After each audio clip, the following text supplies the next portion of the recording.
online in a kind of unique situation. He, he asked me out on a date, and it's an online dating thing, so I was just kind of hesitant, and then he's like, well, I'll call you after work. And I was like, okay, sure, expecting a text message. And then at about 5:30, my phone rings, and it was Brian, and I was like, oh, and he's like, hello? And I was like, oh, I have to go on this date with him because he called me. We met online. And we had traded some messages back and forth, and when we had actually decided that we were going to get together, I was driving over to visit a friend, and I thought I'd give her a call real quick just to see about the weekend.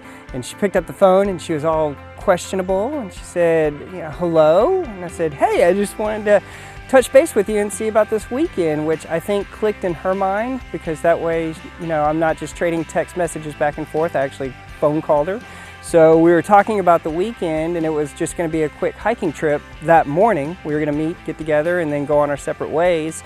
And so when we were discussing the hiking trip, she was asking about taking power bars and if she should take a sleeping bag. And I said, no, wait a minute, this is just a hike. This isn't an overnight thing. And she thought, oh, well, that's what hikes are in my mind. So I thought, well, that's kind of crazy that we just met and now we're going to go and spend the weekend in the woods together.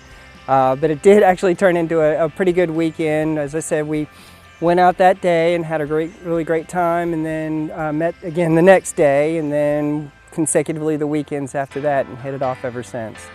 So we went to the Bimini's, and it was our first boating excursion across the ocean from Fort Lauderdale to Bahamas. And so I put this 1-inch binder together on emergencies and all this other stuff, and then I think he let me plan it that way just so that I'd be distracted. We were in the Bimini's. We took a trip down there with a group of friends, and I had called up her dad and asked permission before we went down there to make sure that everything was okay, which he gave us his good graces. And we had seen a light tower that I thought would have been the perfect place to propose. So we walk all the way up to the light tower, we go all the way up to the top, and it turned out it was a completely different light tower that I was envisioning. This one was pretty dilapidated. It looked it looked like it was about to fall over. And so I thought, well, maybe if we get to the top, it'll look a lot better up there. And we get to the top, and there's literally a dead fish on the floor.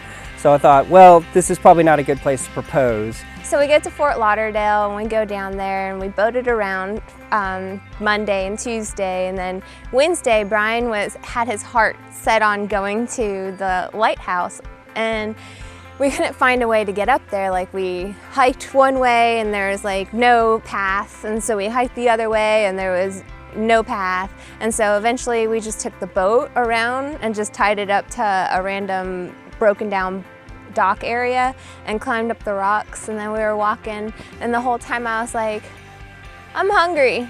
Anybody else hungry? And nobody wanted to go, and everybody just I just want to go to this lighthouse. And I was just like, is anybody else hungry? You want to go drink? You want to go swimming? And then we're at the peak, and then Brian's just like, hey Steph, come look over here. And so I came over, and he was pointing at a rock that had 3 holes, and I was like, what, the 3 rocks with 3 holes? And he's like, yeah. And I was like, oh, cool.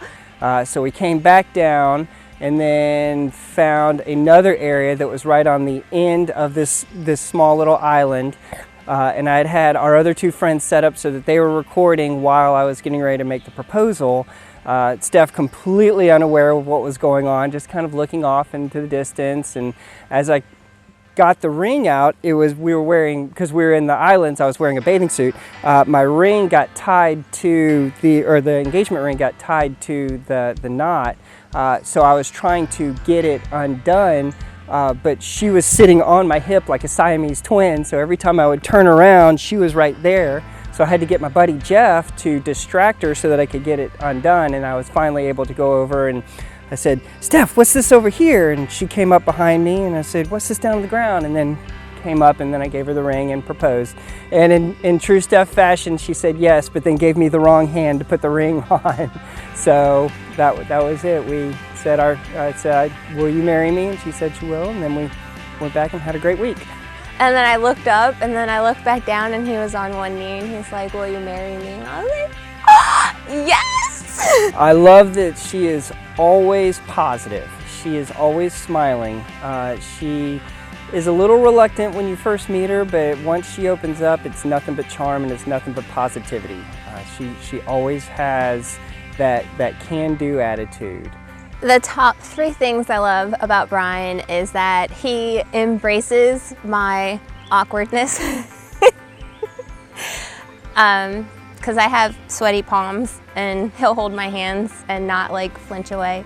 And if I want to be straightforward, he lets me be straightforward, even though that's off-putting. I can see how that's off-putting to some people, but he's just like, all right, express yourself. I like her humor. She has a good sense of humor, and she's just the most loving person ever. It doesn't matter what you can do, she will love you forever for it. I'm extreme, and he just kind of keeps me balanced.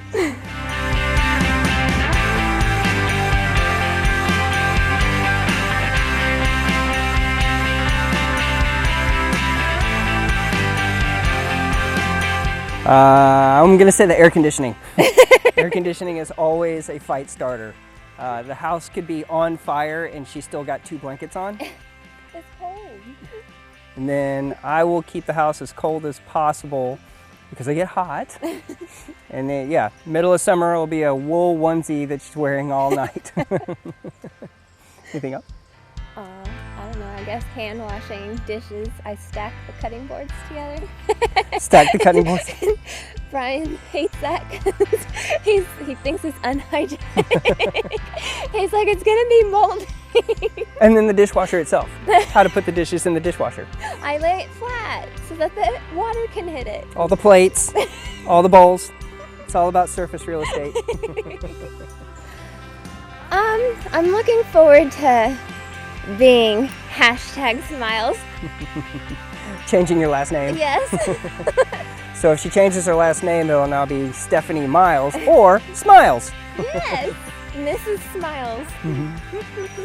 Yeah, I'm just excited to have the wedding itself. I don't think there's anything that I'm really looking forward to more than anything other than the actual day of it.